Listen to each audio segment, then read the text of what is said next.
benar-benar di depan kita dan tahu kita itu ada di depannya, itu ditumbur gitu loh, ditabrak sampai ban depan motornya Pak Gojek ini masuk ke dalam gitu.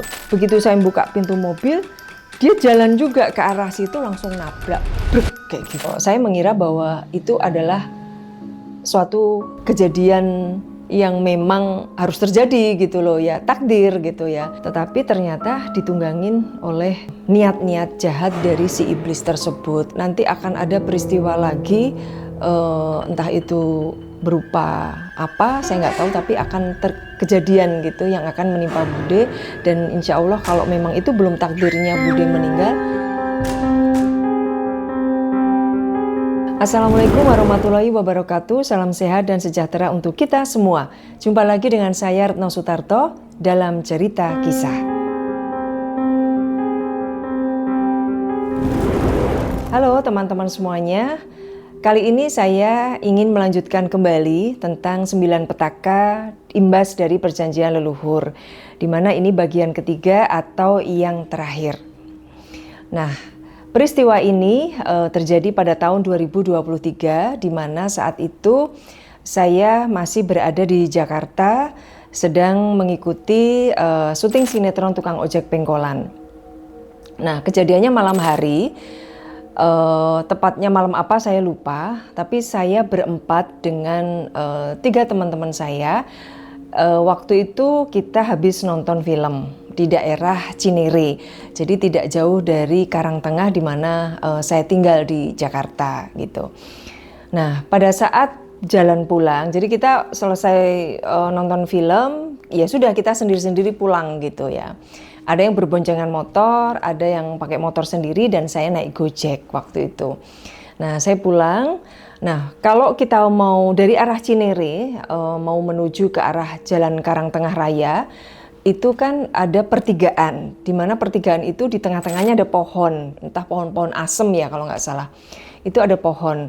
Nah, kita berhenti nih di pertigaan itu. Jadi kalau saya dari arah Cinere itu mau menuju ke arah utara, ke daerah Karangtengah. Nah, itu ada belokan ke kiri itu ke arah Cinere juga, tetapi ke arah perumahan gitu. Nah, saat itu karena padat banget lalu lintas di jalanan, nah kita posisi berhenti nih dari arah selatan mau menuju ke utara. Nah, kemudian kalau dari arah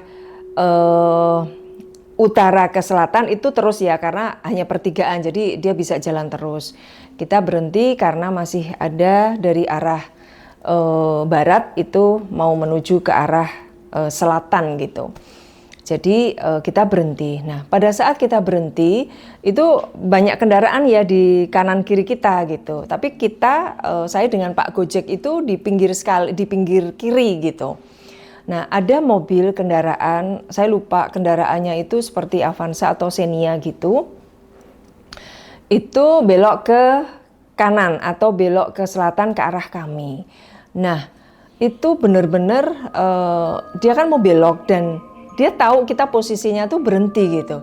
Tetapi tiba-tiba kendaraan yang Xenia atau Avanza tadi belok ke kanan itu benar-benar di depan kita dan tahu kita itu ada di depannya, itu ditumbur gitu loh, ditabrak sampai ban depan motornya Pak Gojek ini masuk ke dalam gitu.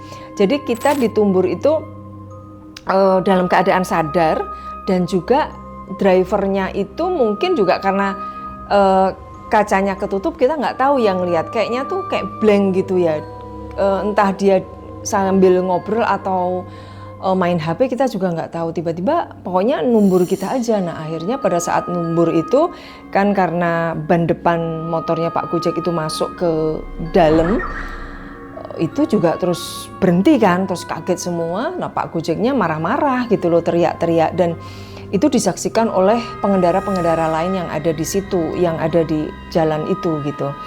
Nah, kemudian Pak Gojek turun, dan ketika ban depan motor itu masuk ke dalam, itu kan saya kan bonceng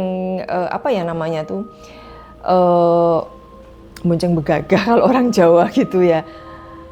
Itu tiba-tiba dari mungkin saya juga kena jok motor atau gimana, itu kan turun dari posisi atas gitu karena ban depan motor itu masuk ke dalam, itu kan turun derut gitu. Nah itu kayak ada semacam benda yang bukan menggeser ya, kayak menggerus bagian dengkul atau lutut saya di bagian dalam atau bagian paha gitu, bagian itu brut gitu tuh, kenceng banget. Tapi saya nggak merasakan sakit yang luar biasa, hanya biasa aja itu gerusan itu tuh saya merasakan ya sudah, nggak terlalu sakit banget kayak gitu.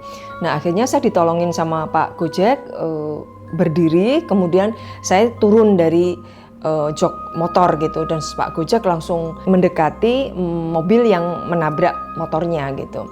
Langsung diketuk pintu jendela mobilnya, lalu dibuka gitu. Nah ternyata si drivernya itu juga kaget gitu loh, kayak ngeblank kayak gitu, kalau ternyata dia itu udah numbur. Nah terus akhirnya dia minggir, mobilnya itu minggir ke sebelah kanan kami atau ke sebelah timur ya, di sisi sebelah timur. Lalu Pak Gojeknya juga istilahnya ya minta ganti, mungkin yang ngobrol apa. Nah tapi saya berdiri di tengah-tengah jalan itu. Nah ternyata teman saya yang suami istri yang boncengan itu motor ngelihat gitu. Ternyata dia juga lewat situ ngelihat kalau saya masih berdiri di tengah-tengah pertigaan jalan itu, terus disamperin, udah Bude, tak antar pulang. Kenapa tadi udah kejadiannya nanti aja deh Mas, saya ceritanya gitu. Nah itu akhirnya saya diantar pulang oleh teman saya, suaminya teman saya, langsung ke kontrakan. Nah saya nggak tahu terus endingnya itu bagaimana antara Pak Gojek dengan driver mobil tersebut gitu. Dan itu benar-benar aneh menurut saya kejadiannya, karena saya pikir dia juga lihat ya kita berhenti di situ, tiba-tiba ditabrak gitu. Nah keesokan harinya ketika saya mulai syuting lagi, oh iya saya ingat banget, itu kejadiannya malam Senin, dan hari Senin itu saya mulai syuting lagi pagi. Nah dari sampai di rumah ketika habis tabrakan itu kan saya nggak melihat lagi bagian paha saya ya, bagian paha kaki yang sebelah kiri ya, itu gimana nggak kepikiran lagi gitu. Baru keesokannya setelah usai syuting itu siang hari kayak gitu, saya baru ngelihat ternyata di bagian paha itu benar-benar kebiruan gitu, jarem, jadi ungu, kayak terong ungu itu. Jadi saya pikir saya kayak kebentur benda keras gitu ya, tapi saya sendiri mengalaminya hanya seperti itu gitu loh, kayak ada sesuatu benda yang menggerus bagian paha kaki kiri bagian dalam, tapi kok penampakannya setelah dilihat itu kok seperti itu. Nanti ada fotonya, jadi nanti saya share fotonya di video ini. Nah itu teman-teman kejadian yang mengagetkan, yang saya sendiri juga waktu itu kaget kok kejadiannya seperti ini, dan itu tiba-tiba gitu.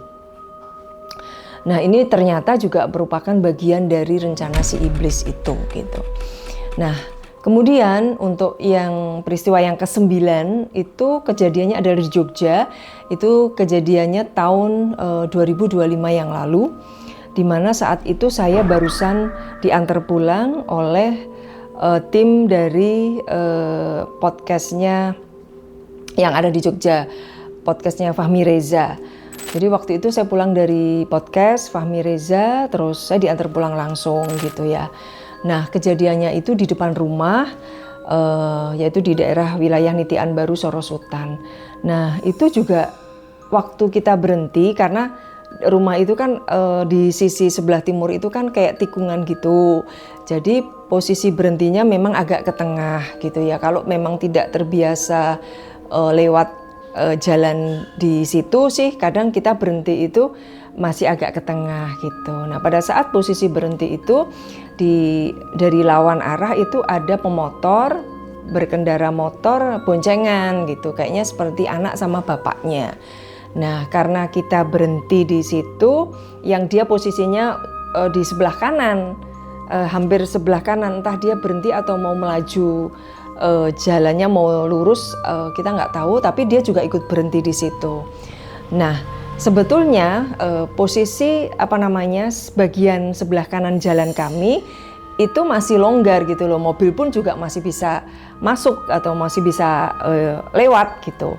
Tetapi begitu saya keluar dari mobil tersebut, mobil yang mengantarkan saya, pemotor ini jalan gitu, melaju jalan itu di sisi kiri mobil kami. Jadi begitu saya buka pintu mobil, dia jalan juga ke arah situ, langsung nabrak, brek kayak gitu. Saya kaget juga, loh kayak gitu, gimana dek, saya kayak gitu.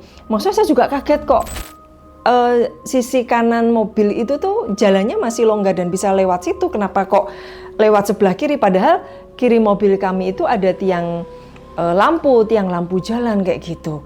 Kok maksain gitu, kok maksain lewat situ, jadi numbul brek kayak gitu. Saya juga kaget, ada apa ini ya kayak gitu, kok seperti itu. Terus akhirnya dia tuh kayak kebingungan gitu, anak yang mengendarai motor bersama bapaknya itu, dia tuh kayak kebingungan gitu, terus turun dari mobil kayak gitu, terus maaf ya bu, maaf ya kayak gitu. Jadi kayak dia ketakutan gitu ya, karena merasa bersalah kayak gitu. Terus kami juga, oh ya udah nggak apa-apa kok. Kebetulan mobil yang kami kendarai juga nggak ada masalah, nggak ada lecet-lecet kayak gitu. Ya cuman kaget aja gitu. Nah itu teman-teman kejadian yang terakhir kali yang saya alami, yang ini ada kaitannya dengan imbas perjanjian leluhur gitu ya. Jadi waktu itu perentetan dari peristiwa-peristiwa ini benar-benar saya mengira bahwa itu adalah suatu kejadian yang memang harus terjadi gitu loh ya, takdir gitu ya. Tetapi ternyata ditunggangin oleh niat-niat jahat dari si iblis tersebut gitu. Dan ini juga baru terungkap, baru dijelaskan oleh guru spiritual saya bahwa memang ini merupakan kejadian yang yang sudah direncanakan oleh si iblis itu. Dan jauh sebelum kejadian ini, artinya saya sudah mengalami, karena saya ketemu dengan guru spiritual saya kan tahun 2022. Jadi beberapa rentetan kejadian dari yang pertama, kedua, ketiga, keempat, bahkan mungkin kelima ya. Saat kelima itu saya melahirkan, terus keenam 2017 itu dimbayat, itu merupakan peristiwa yang saya belum ketemu dengan guru saya, dan guru saya baru menjelaskan itu ketika tahun 2023 setelah peristiwa jadi sebelum peristiwa yang ke-6 yang ke-7 ya, yang ke-8 dan ke-9.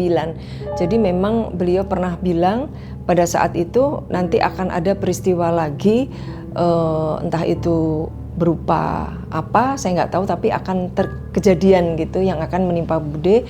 Dan insya Allah kalau memang itu belum takdirnya Bude meninggal, yaitu bahwa Bude tetap akan selamat dan dilindungi oleh Allah, seperti itu. Dan akhirnya kejadian benar, yaitu di tahun 2023 itu dan di 2025 seperti itu.